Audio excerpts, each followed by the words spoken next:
ನೀವು ಟಿವಿ ನೋಡ್ತಾ ಕೂತಿರ್ತೀರಿ, ಇದ್ದಕ್ಕಿದ್ದ ಹಾಗೆ ಮೇಲೇಳ್ತೀರಿ, ಅಷ್ಟೇ ಒಂದು ಸರಿ ಸೊಂಟದಲ್ಲಿ ಹಿಡಿದ ಹಾಗಾಗತ್ತೆ. ಅಪಾರವಾದ ನೋವು. ಅದು ಒಂದು ಕ್ಷಣ ಅಷ್ಟೇ. ಆಮೇಲೆ ನೀವದಕ್ಕೆ ಪೇನ್ ಕಿಲ್ಲರ್ ಕ್ರೀಮ್ಗಳನ್ನು, ಸ್ಪ್ರೇಗಳನ್ನು ಬಳಸ್ತೀರಿ. ಆ ಕ್ಷಣಕ್ಕೆ ನೋವು ಕಡಿಮೆಯಾದ ಹಾಗಾಗುತ್ತೆ. ಆದರೆ ಅದು ಆಗಾಗ ನಿಮ್ಮನ್ನ ಕಾಡೋದಕ್ಕೆ ಶುರು ಮಾಡುತ್ತೆ.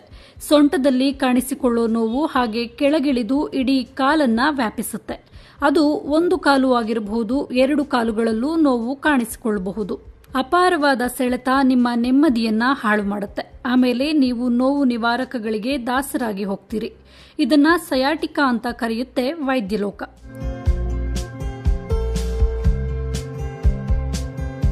ಇದಕ್ಕೆ ಚಿಕಿತ್ಸೆ ಏನು, ಈ ನೋವನ್ನ ನಿವಾರಿಸಿಕೊಳ್ಳೋದು ಹೇಗೆ ಅನ್ನೋದನ್ನೆಲ್ಲ ನೋಡೋಣ. ಅದಕ್ಕೂ ಮೊದಲು ಆರೋಗ್ಯ ಸಂಬಂಧಿ ಮಾಹಿತಿಯನ್ನ ತಿಳಿಸಿಕೊಡೋ ನಮ್ಮ M2 ಚಾನೆಲ್ಗೆ ಸಬ್ಸ್ಕ್ರೈಬ್ ಆಗಿ.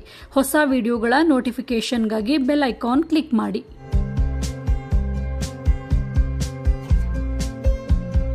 ಸ್ನೇಹಿತರೆ, ಸೊಂಟದ ಹಿಂಭಾಗದಲ್ಲಿ ಶುರುವಾಗಿ ಕಾಲಿನ ಬುಡದವರೆಗೂ ಸೆಳೆತ ಹಾಗೂ ಅಪಾರ ಪ್ರಮಾಣದ ನೋವು ಕೊಡೋ ಈ ಸಯಾಟಿಕಾ ಯಾಕೆ ಬರುತ್ತೆ ಅನ್ನೋದೇ ಒಂದು ಆಶ್ಚರ್ಯಕರ ವಿಷಯ. ಸೊಂಟದ ಬಳಿ ಇರುವ ಸಯಾಟಿಕ್ ಅನ್ನೋ ನರದಿಂದ ಉಂಟಾಗೋ ನೋವು ಇದಾಗಿರೋದ್ರಿಂದ ಇದನ್ನ ಸಯಾಟಿಕಾ ಅಂತ ಕರೀತಾರೆ. ಬೆನ್ನು ಮೂಳೆಯ ಬಳಿ ಈ ನರದ ಮೇಲೆ ಒತ್ತಡ ಬಿದ್ದಾಗ ಈ ನೋವು ಶುರುವಾಗುತ್ತೆ.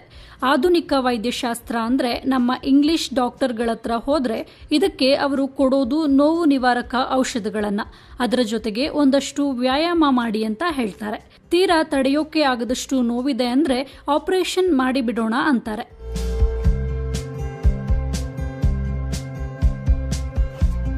ನಿಮಗೆ ಗೊತ್ತಿರಲಿ, ನೋವು ನಿವಾರಕಗಳನ್ನ ತೆಗೆದುಕೊಳ್ಳೋದ್ರಿಂದ ಆ ಕ್ಷಣಕ್ಕೆ ನಿಮ್ಮ ನೋವು ಗೊತ್ತಾಗೋದಿಲ್ಲ.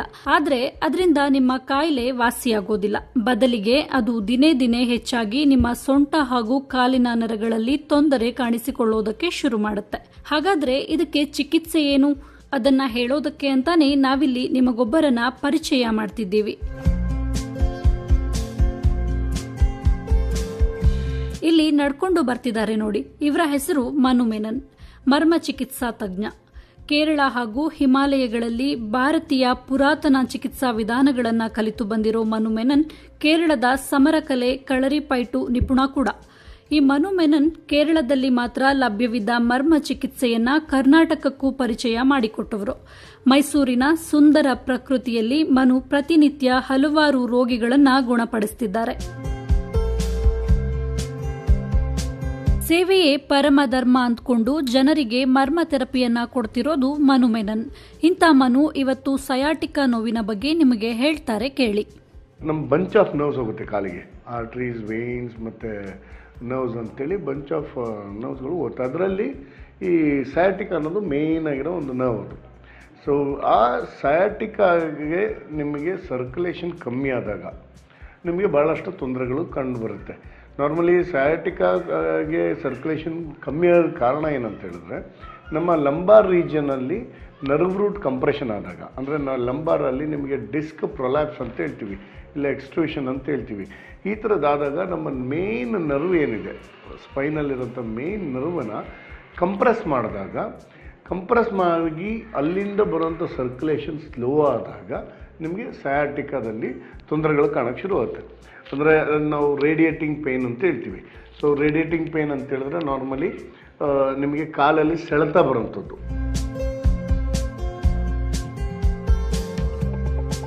ಈ ಸಯಾಟಿಕಾ ನರದ ವಿಶೇಷ ಅಂದ್ರೆ ಇದು ನಮ್ಮ ದೇಹದಲ್ಲಿನ ಅತಿ ಉದ್ದದ ನರಗಳಲ್ಲಿ ಒಂದು.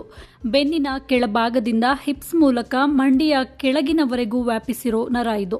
ಈ ನರದ ಮೇಲೆ ಒತ್ತಡ ಉಂಟಾದಾಗ ಇಲ್ಲಿ ರಕ್ತ ಪರಿಚಲನೆಗೆ ಸಮಸ್ಯೆಯಾಗಿ ಅಪಾರವಾದ ನೋವು ಕಾಣಿಸಿಕೊಳ್ಳುತ್ತೆ. ಹಾಗೆ ನೋಡಿದ್ರೆ ಈ ಸಯಾಟಿಕಾ ಅನ್ನೋದು ಕಾಯಿಲೆ ಅಲ್ಲ, ಇದು ಬೇರೆ ಕಾಯಿಲೆಗಳಿಗೆ ಕಾರಣವಾಗುವ ಸಮಸ್ಯೆ. ಅಂದ್ರೆ ನಿಮಗೆ ಸಯಾಟಿಕಾ ಸಮಸ್ಯೆ ಶುರುವಾಯಿತು ಅಂದ್ರೆ ಅದು ಕೇವಲ ಸೊಂಟ ಮತ್ತು ಕಾಲಿನ ನರದ ನೋವಾಗಿ ಅಷ್ಟೇ ಉಳಿಯೋದಿಲ್ಲ. ಬದಲಾಗಿ ಸೊಂಟದಿಂದ ಕೆಳಭಾಗದಲ್ಲಿ ನಾನಾ ಸಮಸ್ಯೆಗಳಿಗೆ ಇದು ಕಾರಣವಾಗುತ್ತೆ. ಮಂಡಿ ನೋವು, ಪಾದಗಳ ನೋವು, ಕಡೆಗೆ ಸೊಂಟದ ಕೆಳಭಾಗದ ಸ್ವಾಧೀನತೆಯನ್ನ ಕಳೆದುಕೊಳ್ಳೋ ಚಾನ್ಸು ಇರುತ್ತೆ. ಹಾಗಾಗಿ ಯಾವುದೇ ಕಾರಣಕ್ಕೂ ಇದು ನಿರ್ಲಕ್ಷಿಸಬಲ್ಲ ಸಮಸ್ಯೆಯಲ್ಲ. ಇನ್ನು ಈ ಸಯಾಟಿಕಾದ ಬಗ್ಗೆ ಹೇಳೋದಾದ್ರೆ 100 ಮಂದಿಯಲ್ಲಿ 40% ಮಂದಿ ಈ ಸಮಸ್ಯೆಯಿಂದ ನರಳ್ತಿರ್ತಾರೆ. ಆದ್ರೆ ಅವರಿಗೆ ಇದು ಯಾವ ಸಮಸ್ಯೆ, ಯಾಕಾಗಿ ಉಂಟಾಗ್ತಿದೆ ಅನ್ನೋ ಬಗ್ಗೆ ಮಾಹಿತಿ ಇರೋದಿಲ್ಲ ಅಷ್ಟೇ.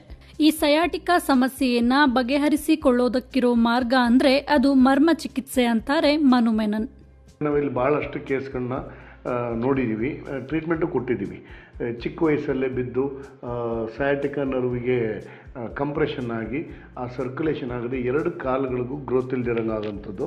ಇಲ್ಲಾಂದರೆ ನೀವು ಈಗ ಕೇಳಿರ್ತೀರ, ಭಾಳಷ್ಟು ಜನಗಳು ಬೈಕ್ ಆಕ್ಸಿಡೆಂಟ್ ಆಗಿದೆ, ಅವನಿಗೆ ಸರ್ಜರಿ ಆಯಿತು, ಅದಾದ ನಂತರ 2 ಕಾಲು ಪ್ಯಾರಲೈಸ್ಡ್ ಆಗಿದೆ, ಬೆಡ್ ರಿಡನ್ ಆಗಿದ್ದಾನೆ ಅಂತೇಳಿ. ಈ ಥರ ಭಾಳಷ್ಟು ಕೇಸ್ಗಳೆಲ್ಲ ಬರೋದು ಈ ಸಯಾಟಿಕಾ ನರ್ವ್ ಮೇಲೆ ಕಂಪ್ರೆಷನ್ ಆದಾಗ. ಸೊ ಅದಕ್ಕೆ ನಮ್ಮಲ್ಲಿ ಫಸ್ಟ್ ನಾವು ಏನು ಮಾಡ್ತೀವಿ ಅಂದರೆ, ಯಾರಿಗಾರು ಸಯಾಟಿಕಾ ಪ್ರಾಬ್ಲಮ್ ಇದೆ ಅಂತ ಹೇಳಿದಾಗ ನಾವು ಫಸ್ಟ್ ಅವರ ಸ್ಪೈನನ್ನು ಎಕ್ಸಾಮಿನ್ ಮಾಡ್ತೀವಿ. ಸ್ಪೈನನ್ನು ಎಕ್ಸಾಮಿನ್ ಮಾಡಿ ಸ್ಪೈನಲ್ಲಿ ಎಲ್ಲಾದರೂ ಡಿಸ್ಕ್ ಪ್ರೊಲ್ಯಾಪ್ಸ್ ಆಗಿ ನರ್ವ್ ರೂಟ್ ಕಂಪ್ರೆಷನ್ ಇದೆಯಾ ಅಂತ ನೋಡ್ತೀವಿ. ಅದನ್ನು ನೋಡಿ ಅದಕ್ಕೆ ಬೇಕಾಗಿರೋಂಥ ಮರ್ಮ ಚಿಕಿತ್ಸೆನ ಕೊಟ್ಟು ಆ ನರ್ವ್ ರೂಟ್ ಕಂಪ್ರೆಷನ್ನ ನಾವು ರಿಲೀಸ್ ಮಾಡ್ತೀವಿ. ಅದು ರಿಲೀಸ್ ಮಾಡ್ತಾ ಇದ್ದಾಗೇ ಇಮ್ಮಿಡಿಯೇಟ್ಲಿ ಅವ್ರಿಗೆ ಕಾಲಲ್ಲಿ ಕಾಣುವಂಥ ಎಲ್ಲ ಸಮಸ್ಯೆಗಳಿಗೂ ಪರಿಹಾರ ಸಿಗುತ್ತೆ. ಈ ಒಂದು ಚಿಕಿತ್ಸೆ ನಾವು ಈಗ ಈ ಮರ್ಮ ಚಿಕಿತ್ಸೆ ಅಂತ ಹೇಳಿದ್ರೆ ಅದು ಒಂದೊಂದು ಪೇಷಂಟ್ಗಳಿಗೂ ಬೇರೆ ಬೇರೆ ರೀತಿಯಲ್ಲಿ ಇರುತ್ತೆ. ಕೆಲವೊಬ್ಬರಿಗೆ ಬರೀ ಅಡಂಗಳು ಮಾಡಿದ್ರೆ ಮಾತ್ರ ಸಾಕಾಗುತ್ತೆ. ಅಡಂಗಳು ಅಂತ ಹೇಳಿದ್ರೆ ನಾವು ಕೆಲವೊಂದು ಪಾಯಿಂಟ್ಸ್ ಮೇಲೆ ಪ್ರೆಷರ್ ಹಾಕಿ ಒಂದು ಟ್ವಿಸ್ಟ್ಗಳು ಮಾಡೋವಂಥದ್ದು. ಸೊ ಅದು ಮಾಡಿದಾಗಲೇ ಕೆಲವೊಬ್ಬರಿಗೆ ರಿಲೀಸ್ ಸಿಗುತ್ತೆ. ಕೆಲವೊಬ್ಬರಿಗೆ ನಾವು ಈ ಹೊಟ್ಟೆ ಕೆಳಗಿರೋ ಎಲ್ಲುಗಳೇನಿದೆ, ಮೂಳೆಗಳೇನಿದೆ, ಅದರ ಕೆಳಗಿಂದ ಹಾಕಿ ನಾವು ಲಿಫ್ಟ್ ಮಾಡೋಂಥ ಕೆಲವೊಂದು ಮರ್ಮ ಚಿಕಿತ್ಸೆನ ಮಾಡ್ತೀವಿ. ಅದರಲ್ಲೇ ತುಂಬ ಜನಕ್ಕೆ ರಿಲೀಫ್ ಸಿಕ್ಕಿ ಅದು ರಿಲೀಸ್ ಆಗೋಂಥ ಚಾನ್ಸಸ್ ಇರುತ್ತೆ. ಆ್ಯಂಡ್ ಕೆಲವೊಬ್ಬರಿಗೆ ತುಂಬ ಮೇಜರ್ ಆಗಿದ್ದರೆ, ಈಗ ಡಿಸ್ಕ್ ಕಂಪ್ಲೀಟಾಗಿ ಪ್ರೊಲ್ಯಾಪ್ಸ್ ಆಗಿ ಕಂಪ್ಲೀಟ್ ಸಯಾಟಿಕಾ ನರ್ವ್ನ ಕಂಪ್ರೆಸ್ ಮಾಡಿದರೆ ಅಂಥ ಪೇಷಂಟ್ಗಳಿಗೆ ನಾವು ಲಾಂಗ್ ಟರ್ಮ್ ಟ್ರೀಟ್ಮೆಂಟ್ ಕೊಡಬೇಕಾಗುತ್ತೆ. ಯಾಕಂದರೆ ಆ ಸಯಾಟಿಕಾ ನರ್ವು ಏನಾದರೂ ಕಂಪ್ರೆಸ್ ಆದಾಗ ಬಹಳಷ್ಟು ದಿನಗಳಿಂದ ಅವರಿಗೆ ವರ್ಷಾಂಗಟ್ಲೆಯಿಂದ ಆಗಿದ್ದರಿಂದ ಅವರಿಗೆ ಇನ್ಫ್ಲಮೇಷನ್ ಆಗಿರುತ್ತೆ. ಕಂಪ್ಲೀಟ್ ಕಾಲು ಎಲ್ಲ ಮೂಳೆ ಜಾಯಿಂಟ್ಸ್ಗಳಲ್ಲಿ, ಬೆನ್ನು ಮೂಳೆ ಜಾಯಿಂಟ್ಸ್ ಅಂದರೆ ಲಂಬಾರ್ ಸ್ಪಾಂಡಲೈಸಿಸ್ ಅಂತ ಏನು ಹೇಳ್ತೀವಿ, ಈ ಥರದ್ದೆಲ್ಲ ಸಿಂಪ್ಟಮ್ಸ್ ಅವ್ರಿಗೆ ಕಾಣುತ್ತೆ. ಸೊ ಅದಕ್ಕೆ ಬೇಕಾಗಿರೋಂಥ ಇನ್ಫ್ಲಮೇಷನ್ನ ತೆಗೆದು ಆ ಮಸಲ್ಸ್ನಿಗೆ ಸ್ಟ್ರೆಂಥನ್ ಮಾಡಿ ಆ ನರ್ವಸ್ ಸಿಸ್ಟಮ್ಗೆ, ಸಯಾಟಿಕಾ ನರ್ವ್ಗೆ ಕಂಪ್ಲೀಟ್ ಸ್ಟ್ರೆಂತನ್ನು ಕೊಟ್ಟು ನಂತರ ಮಸಲ್ಸ್ನ ಸ್ಟ್ರೆಂತ್ ಮಾಡಿ ರೆಸ್ಟ್ ತಗೊಳ್ಳೋ ಮೂಲಕ ಈ ಪ್ರಾಬ್ಲಮ್ ಕಂಪ್ಲೀಟಾಗಿ ಸಾಲ್ವ್ ಆಗುತ್ತೆ. ಬೆನ್ನು ಮೂಳೆಯಲ್ಲಿನ ಊತಗಳಿಗೆ ಚಿಕಿತ್ಸೆ ಕೊಡೋದ್ರ ಮೂಲಕ ಸಯಾಟಿಕ್ ನರದ ಮೇಲಿನ ಒತ್ತಡವನ್ನ ಕಡಿಮೆ ಮಾಡೋದಕ್ಕೆ ಸಾಧ್ಯವಾಗುತ್ತೆ. ಹೀಗೆ ಸಯಾಟಿಕ್ ನರವನ್ನ ಒತ್ತಡ ಮುಕ್ತಗೊಳಿಸಿದ್ರೆ ಅಲ್ಲಿ ರಕ್ತ ಪರಿಚಲನೆ ಸುಲಭವಾಗುತ್ತೆ. ಅದಕ್ಕಾಗಿ ಪೆಲ್ಟಿಕ್ ಬೋನ್ನಿಂದ 0.5 ಸೆಂಟಿಮೀಟರ್ ದೂರದಲ್ಲಿರೋ ಕಟಿಕ ತರುಣ ಮರ್ಮ, ನಿತಂಬ ಮರ್ಮ, ಆಣಿ ಮರ್ಮ ಹಾಗೂ ಉರ್ವಿ ಮರ್ಮ ಸೇರಿದಂತೆ ಬೆನ್ನಿನ ಕೆಳಭಾಗದಲ್ಲಿರೋ 14 ಮರ್ಮಗಳನ್ನು ಮಸಾಜ್ ಮೂಲಕ ಆಕ್ಟಿವೇಟ್ ಮಾಡಲಾಗುತ್ತೆ. ಹೀಗೆ ಮಾಡೋದ್ರಿಂದ ಸಯಾಟಿಕ್ ನರದ ಸಮಸ್ಯೆಯನ್ನ ಸರಿಪಡಿಸಬಹುದಾಗಿದೆ. ಮರ್ಮ ಚಿಕಿತ್ಸೆ ಹಾಗೂ ಆಯುರ್ವೇದ ಔಷಧಿಗಳ ಮೂಲಕ ನೀಡಲಾಗುವ ಈ ಚಿಕಿತ್ಸೆ ಸಯಾಟಿಕ್ ನೋವಿನಿಂದ ಮುಕ್ತಿ ಕೊಡೋದಲ್ಲದೆ ಅದರಿಂದ ಉಂಟಾಗಬಹುದಾದ ಹಲವಾರು ಸಮಸ್ಯೆಗಳನ್ನು ನಿವಾರಿಸುತ್ತದೆ. ಅದರಲ್ಲಿ ಯಾವ ಸಂಶಯವೂ ಇಲ್ಲ ಅಂತಾರೆ ಮರ್ಮ ಚಿಕಿತ್ಸಾ ತಜ್ಞ Manu Menon. It's a symptom ಅಂತಲೇ ಹೇಳ್ತೀವಿ. ಯಾಕಂದರೆ ಡಿಸಾರ್ಡರ್ ಅಂತ ಹೇಳಿದಾಗ ಅದು ಸ್ಪೈನಲ್ ಆಗೋದು. ಸ್ಪೈನಲ್ಲಿ ನಿಮಗೆ ಆ ನರ್ವ್ ರೂಟ್ ಕಂಪ್ರೆಷನ್ ಆದಾಗ ಈ ಸಿಂಪ್ಟಮ್ಸ್ ಕಾಣುತ್ತೆ. ಸಯಾಟಿಕಾ ಅಂತ ಹೇಳಿದಾಗ ನಮಗೆ ನೋವು ಬರುವಂಥದ್ದು, ಆ ನರ್ವಿಗೆ ಆಗೋಂಥ ತೊಂದರೆಗಳಿಂದ ಬರುವಂಥದ್ದು. ಅದು ಕೆಳಗೆಲ್ಲೂ ಒತ್ತಿರಲ್ಲ, ಮೇಲೆ ಇರೋ ಭಾಗದಲ್ಲಿ ಒತ್ತಿದಾಗ ಆ್ಯಂಡ್ ಕೆಳಗೆ ಕೆಲವೊಬ್ಬರಿಗೆ ಬ್ಲಾಕ್ಸ್ ಬರೋ ಚಾನ್ಸಸ್ ಇರುತ್ತೆ. ಆ ಬ್ಲಾಕ್ ಬಂದಾಗಲೂ ಕೂಡ ಅಲೋಪತಿ ಸಿಸ್ಟಮಲ್ಲಿ ಸ್ಟೆಂಟೆಲ್ಲ ಹಾಕ್ತಾರೆ. ಸೊ ಇಲ್ಲಿ ನಾವು ಅದನ್ನು ವಿತೌಟ್ ಎನಿ ಸರ್ಜರಿನೋ ವಿತೌಟ್ ಎನಿ ಅನಸ್ತೀಷನು ನಾವು ಕೊಟ್ಟು ಮಾಡೋಂಥದ್ದು. ಅಂದರೆ ಕಾಲು ಜುಮ್ಗೊಟ್ಟೋದಾಗಲಿ, ಕಾಲು ಸೆಳೆತಾಗಲಿ, ಎರಡು ಕಾಲು ನೋವುಗಳು ಬರೋದಾಗಲಿ, ಮತ್ತು ಈ ಸಯಾಟಿಕಾ ನೋವಿಗೆ ತುಂಬ ಪ್ರಾಬ್ಲಮ್ ಆಯಿತು ಅಂದರೆ ಮಂಡಿಗಳಿಗೂ ಭಾಳಷ್ಟು ಸಮಸ್ಯೆಗಳು ಕಾಣುತ್ತೆ ಬರುತ್ತೆ. ಯಾಕಂದರೆ ಮಂಡಿ ಸುತ್ತ ಮಸಲ್ಸ್ ಏನಿದೆ ಅದು ವೀಕ್ ಆದಾಗ 2 ಬೋನ್ಸು ಕಂಪ್ರೆಷನ್ ಆಗಿ ನಿಮಗೆ ಜೆಲ್ಲು ಆಚೆ ಬಂದು ಅಂದರೆ ನಮಗೆ ಅದರೊಳಗಿರೋಂಥ ಕಾರ್ಟ್ಲೇಜ್ ಏನಿದೆ ಅದು ಆಚೆಗೆ ಬಂದು ಪ್ರಾಬ್ಲಮ್ಮು ಕಾಣುತ್ತೆ. ಇದೆಲ್ಲದಕ್ಕೂ ಒಂದು ಮುಖ್ಯ ಕಾರಣ ಅಂತಲೇ ಹೇಳ್ಬೋದು ಸಯಾಟಿಕಾ ನರ್ವ್ಗೆ ಇರೋಂಥ ಕಂಪ್ರೆಷನ್. ಈ ಥರದಕ್ಕೆ ನಮ್ಮಲ್ಲಿ ತುಂಬ ಉತ್ತಮವಾಗಿರೋ ಚಿಕಿತ್ಸೆ ಇದೆ. ಕೆಲವೊಂದು ಪೇಷಂಟ್ಗಳಿಗೆ ನಾವು ಪೋಲಿಯೋ ಆಗಿರೋಂಥ ಪೇಷಂಟ್ಸ್ಗಳಿಗೂ ಕೂಡ ನಾವು ಚಿಕಿತ್ಸೆ ಕೊಟ್ಟಿದ್ದೀವಿ. ಅವ್ರಿಗೂ ಕೂಡ ಈ ಸಯಾಟಿಕಾ ನೋವನ್ನ ನಾವು ರಿಜಿನೇಟ್ ಮಾಡಿದಾಗ ಭಾಳಷ್ಟು ಚೇತರಿಕೆ ಮತ್ತು ಅವರಿಗೆ ಕಾಲಿಗೆ ಸ್ಟ್ರೆಂತ್ ಸಿಕ್ಕಂಥ ಒಂದು ಗುಣಗಳು ಕಂಡುಬರುತ್ತೆ.